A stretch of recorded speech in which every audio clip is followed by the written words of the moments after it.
வணக்கம் வீவர்ஸ். ஸ்ரீமதி கீதா வீரராகவன் அவர்கள் எழுதி வரும் ஸ்ரீமத் பாகவதத்தில் 4வது ஸ்கந்தம் முடிவடைய போகின்றது. இது முதல் புத்தகமாக வெளிவர உள்ளது. பேக்கிட்டம் டேல்ஸ் நிறுவனத்தார் 12 ஸ்கந்தங்கள் கொண்ட ஸ்ரீமத் பாகவதத்தை 3 புத்தகமாக வெளியிட இருக்கிறார்கள். இதனை வாங்கி படித்தும் மகிழலாம், மற்றவர்களுக்கு பரிசாகவும் வாங்கி அளிக்கலாம். ஸ்ரீமத் பாகவதம் ஸ்ரீமதி கீதா வீரராகவன் எழுதிய ஸ்ரீமத் பாகவதம் 33வது பகுதியை காண்போமா? கபிலரால் உரைக்கப்பட்ட சாங்கிய யோகம். இங்கே சாங்கிய யோகம் என்பது பக்தி யோகத்தையே குறிப்பதாகும். இந்த அறிவை பெறுவதற்கான உரிய முறை அதை குரு சிஷ்ய பரம்பரையின் மூலம் பெறுவதாகும். பகவத்கீதையில் பல யோக முறைகள் விளக்கப்பட்டுள்ளன. பக்தி யோகம் இவற்றுள் மிகவும் சிறந்ததாக கருதப்படுகிறது. எல்லா யோகங்களும் இறுதியில் பக்தி யோகத்திலேயே முடிவடைகின்றன. ஞான யோகம் மற்றும் ஹத யோகத்தின் இறுதி முடிவு பக்தியே. ஹத யோக முறையில் தியானம் செய்வது எப்படி என்பது பகவத்கீதையின் 6ஆம் அத்தியாயத்தில் விளக்கப்பட்டுள்ளது. ஆனால் அர்ஜுனனோ அந்த முறையில் தன்னால் மனதை ஒருமுகப்படுத்த இயலவில்லை என்று கூறினான். ஸ்ரீ கிருஷ்ணனின் நண்பராக இருக்கும் அர்ஜுனனுக்கே இப்படி என்றால் தற்காலத்தில் அது எவ்வாறு பயன் தரக்கூடும்? ஹத யோகம். இன்றைய யோக பயிற்சிகள் உடல் சம்பந்தப்பட்டுடன் செய்பவை, பயில்வதற்கு மிகவும் கடினமாக இருக்கின்றது என்று அர்ஜுனன் கூறிய பொழுது கிருஷ்ணர் அவனை சமாதானப்படுத்தி, எப்போதும் என்னை நினைத்து இருப்பவன் முதல் தர யோகி என்று கூறுகிறார்.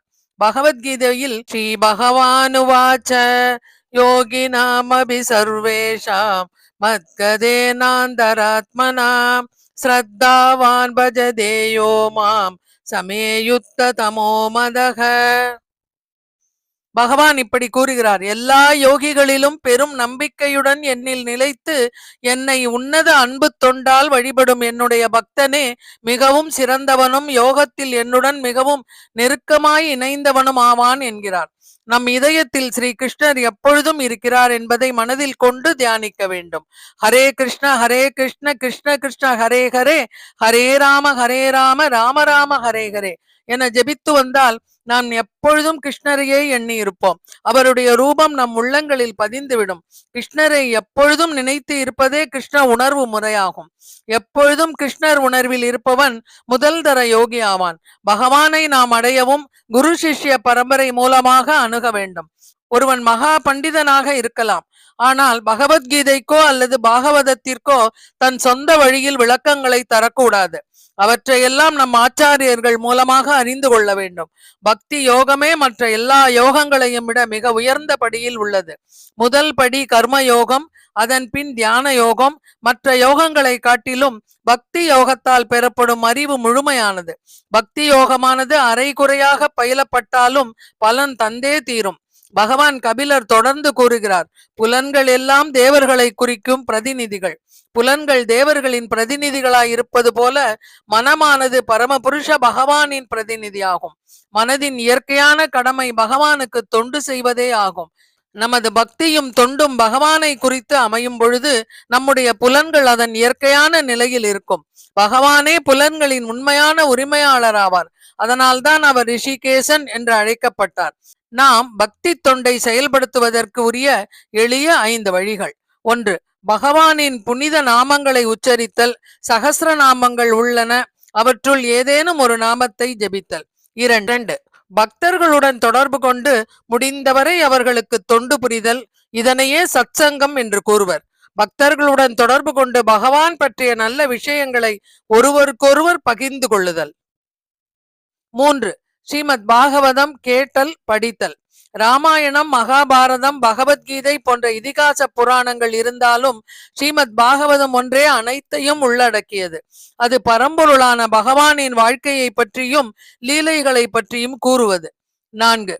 அர்ச்சாமூர்த்திகள் உள்ள கோவில்களுக்கு சென்று பகவானை வழிபடுதல். கோவில் இல்லாத ஊரில் குடியிருக்க வேண்டாம் என்பர். நம் இல்லத்திலேயே விக்கிரகங்களை வைத்து வழிபடுவதன் மூலமும் நாம் இருக்கும் இடத்தையே கோவிலாக மாற்றிக்கொள்ளலாம். 5. புண்ணிய ஸ்தலங்களில் வசித்தல் அல்லது திவ்ய தேசங்களில் குடியிருத்தல். இது எல்லோராலும் முடியாத ஒரு செயலாகும். மேற்கூறிய 4 செயல்களை செய்வதன் மூலம் நம்முடைய இல்லமே நம் பகவான் வாசம் செய்யும் இடமாக மாறிவிடும். இந்த 5 வழிகளே ஒரு பக்தருக்கு பகவானை எளிதில் அடைய, பகவானுக்கு பக்தி செய்ய உகந்தவையாகும். உலகியல் நிலைகளில் பற்றற்ற தன்மை, அதாவது வைராகியம் வேண்டும்.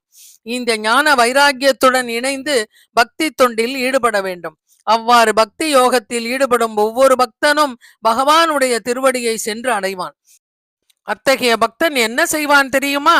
அதோ விபூதிம் மம மாய வினஸ்தாம் ஐஸ்வர்யம் அஷ்டாங்கம் அனுப்பிரவர்த்தம் ஸ்ரீயம் பாகவதீம் பாஸ்பிரஹயந்தி பத்ராம் பரஸ்யமேதே அஸ்வனுதே துக்கலோகே. இத்தகைய பக்தர்கள் உலகத்தில் எத்தகைய செல்வத்தை கொடுத்தாலும் அதனை விரும்ப மாட்டார்கள். எப்பேற்பட்ட லோகங்களை தந்தாலும் அதனை ஏற்றுக்கொள்ள மாட்டார்கள்.